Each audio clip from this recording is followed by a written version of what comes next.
Hey everybody, what is going on? I am Maximus Rex and this is Big Baby Reviews. Today is Wednesday, it is Dale Keown Day, so we're looking at the next issue of PITT from his run in the 90s. This is issue number 14, cover dated June 1997. First and most major detail about this whole issue that I'm going to talk about, and it is apparent on the cover right away, is the print quality all of a sudden has gone up on PITT. I don't know what it is, but it seems like, you know, realizing it or not, I had mentioned some issues seemed a bit murkier and kind of blurry and stuff, some of the art.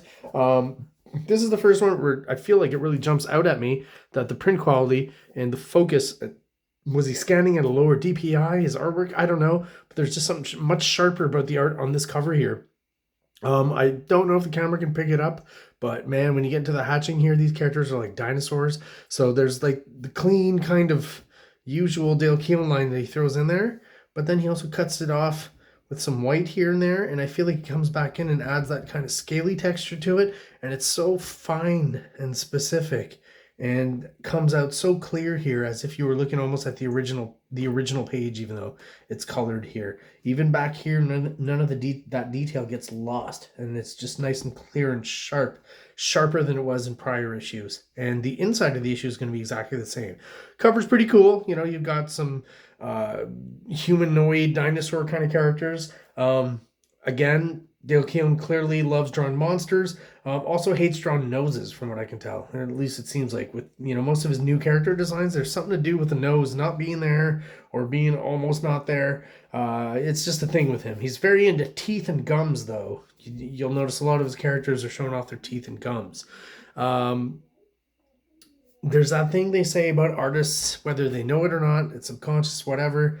They're always drawing themselves a little bit. I've seen Dale Keown before, and just pictures and stuff, and a bit of video, and I feel like maybe he's, from what I've seen, a guy who's got like just really long kind of apparent teeth and gums when he smiles. So I feel like in a weird way he's incorporated that into his art. I might be wrong, but that's a theory of mine, at least for now. Great looking cover introducing these new characters. Like I said, pretty simple, but I feel like they've discovered something new about the printing process, you know, and they're trying to showcase and show off that fine detail and texture work that we can see more now with that process. Again, this is all hypothetical in my head, but that's what the product itself, the comic, is telling me. Let's have a look inside. That first page right away is like, you know, we've gone from glossy to non-glossy to glossy again. Now this is glossy. And just, I think they've struck kind of a perfect balance here with PITT, with the colors, with how deep the black is or how not deep it can be in some instances, how soft it is, you know what I mean? Just like the cover, it feels like all the lines, the Dale Keown lines, the fine detail is just finally shining through properly from the original art to the printed page. Pencils, inks, and plot, Dale Keown. Plot and script, Richard Pace. Colors, Dale Keown and Brad Hafey. So, you know, this is probably a bonus in why this issue looks so good. Dale Keown's doing his own colors. Following kind of what's been established by prior colors. I feel like he's not changing the whole color palette. I'm assuming he was also asking for those colors generally, but I guess maybe exercising more control over it. But still kind of following that blue and orange color palette that I've been talking a lot about on PITT. Lettering, Chris Eliopoulos, and film output, no one's given me an answer yet as to what that is. If anyone out there knows, let me know in the comments. What does film output mean in the production of a comic book specifically? Is that, you know, a more old school? I know there was a way with magazines and books before where they took pictures of the page and that's how it got printed after, like super high quality, almost like pre-scan, I guess, is a high quality picture of something.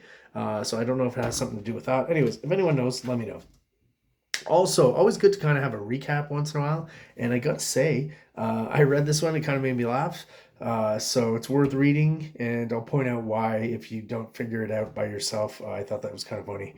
While tracking PITT to Canada's west coast, so British Columbia is pretty much, and a bit more northernly, I guess, as well. Axiom discovers PITT is en route to a brutal showdown with his evil half-brother, Roth. Realizing the potential repercussions of such a battle, Axiom tries to intervene using Seekercraft's tractor beam to pull PITT out of Roth's reach. This was in the last couple of issues, right? Their plan fails, and the ensuing Midder Mosh Fest That's hilarious. Results in Seekercraft's destruction. Very 90s as well. Zoivod merges into Pitt's form to castigate and capture Roth. Their departure leaves Pitt unconscious in the hands of the Axiom team. So that's where we're at, guys. And actually, that is not where we're at here, because basically it's another. I had forgotten about this, or I hadn't realized it, and I'm realizing as I've been reading this series now as an adult, an older dude. There's a lot of like inner space kind of parts to Pitt, where he goes into his mind and has memories, and obviously that's a convenient way plot wise to get some of the origins of Pitt into the story. But yeah, he's just constantly kind of not passing out, but going deep inside himself and reliving memories. So this is another sequence of that where I guess at some point back in the day he was a warrior in the service of Zoivod. So you can guess that, even though we won't see most of his face, that is Pitt inside of this armor here, which is pretty cool looking. Again, the blue and orangey and yellow kind of, I guess, yellow, orangey, golden. Pretty similar to orange and blue together overall is kind of, it reminds me of like Cyberforce somehow, because Joe Chiodo would do those colors on Cyberforce as well. So it just kind of throws me off a bit. Pretty cool design overall, very 90s. Like if Pitt could get even more 90s, it would have to be Pitt in armor, right? So that's what we're getting here. Again, the clean, precise hatching that Dale Keown uses and has here is just, again, way better served with this new kind of whatever printing technique they've figured out or discovered, or a different setting on the art. I don't know exactly what it is, but just great.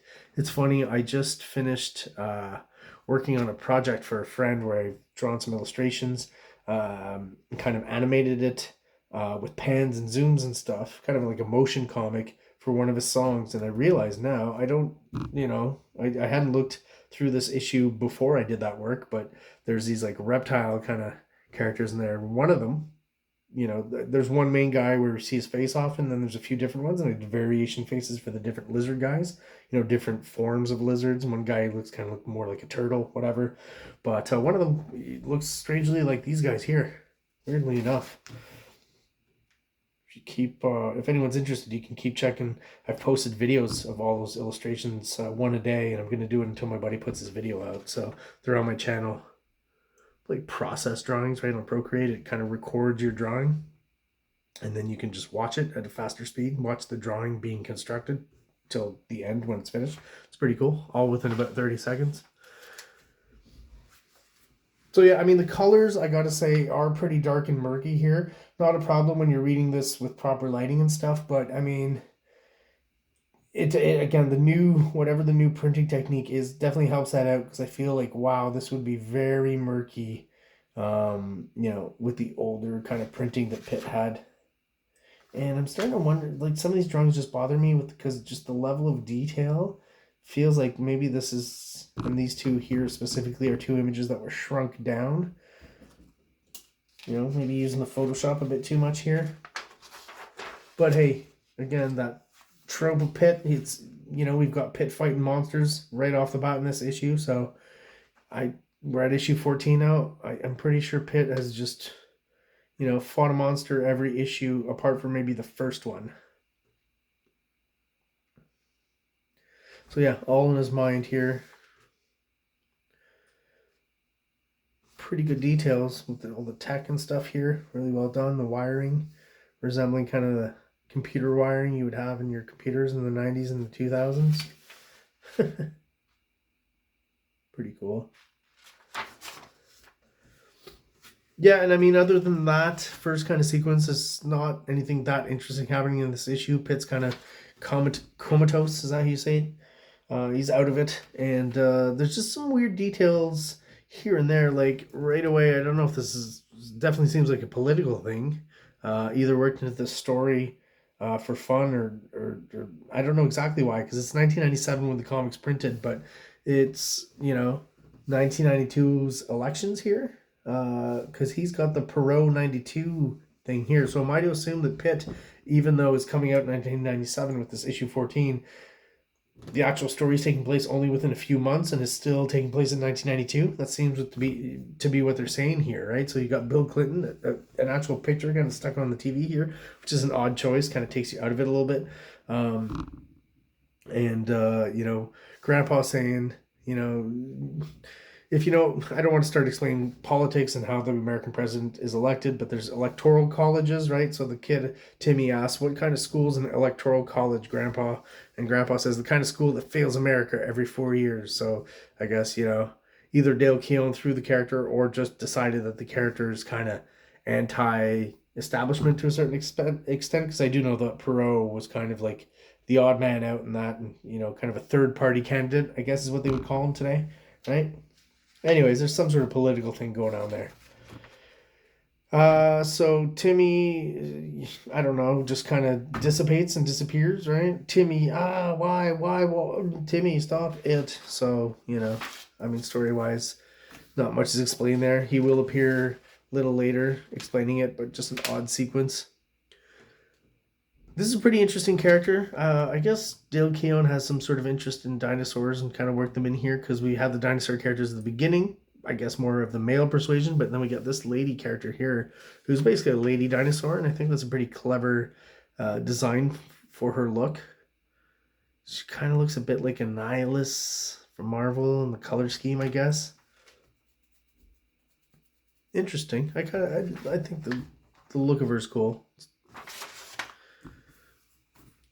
So yeah, Timmy all of a sudden materializes on the ship with Axiom is basically what happens from, again, a few pages ago. So it's not very happy about it. Why won't you monsters just leave us alone? This issue comes with a cool PITT poster as well, which is basically the illustration you've got here, right? I sometimes, when I'm really into these images, I will take them out and put them up in my studio. This one is pretty cool, but I will leave it inside the comic. It's not Wizard number 16 cover cool. So PITT shows up to talk to Timmy, tell him to calm down. It's kind of a common trope that we've seen before. And that's about the extent of the confrontation here in this issue. So this lady dinosaur appears to be one of PITT's friends. And basically, I have a device which will place you in a dimension called Shimmer Space beyond reach of their tracking abilities. I will retrieve you when they have left this sector. So she's helping him escape Zoivod, basically, who's coming and trying to track him down. So she's basically talking about putting PITT kind of like in a phantom zone kind of place where they can't track him until it's safe. It's kind of an odd choice to trust this lady, but again, PITT, it's not exactly described why he trusts her so much, but clearly he does. Very great art. Again, the printing, you know, I will say the lines are better, but there's a few pages, this being another example, that are just colored way too dark. It's just not pleasant, I guess I would say. Pleasant on the eye. Then it gets a little bit better on these 2 pages. Still some great Dale Keown art, and he's gone, as they say in the end. So again, Keown has just this way of you know, ambiguous, weird endings. Because does it end? No, there's an issue 15. And, you know, if this is the end of a story and a new story starts next issue, I guess we'll find out next issue how that goes. But it's just, I find it's an odd choice to say end. I feel like something is going to continue on from this plot here next issue. So to be continued would be more apt. And then there's other issues where he puts nothing, or where he puts, you know, I don't think he's ever used to be continued. Maybe it's a personal choice and he doesn't like it. Just kind of odd. So usually a lot of the fan art in PITT I don't really enjoy that much, but I will say for some reason, you know, this guy here, what's his name? Ulysses Unzieta. I hope I'm saying that right. Elk Grove, California.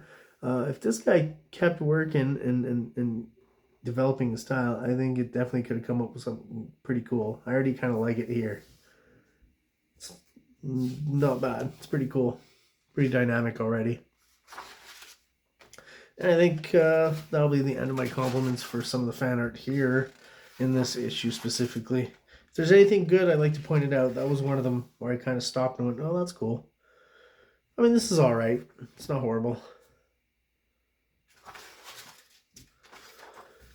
And, well, that is it for this issue of PITT, guys. So, everyone out there who is subscribed and is still watching, thank you so much for your support and for keeping up with the videos. I really appreciate it.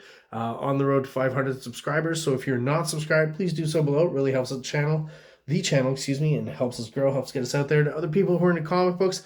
And hopefully, once we hit 500, then we can push YouTube helping us out a little bit more with the algorithm, help push us to 1,000. So there you go, guys. Thank you so much for watching today's video, and have yourselves an awesome day. Like, subscribe, subscribe.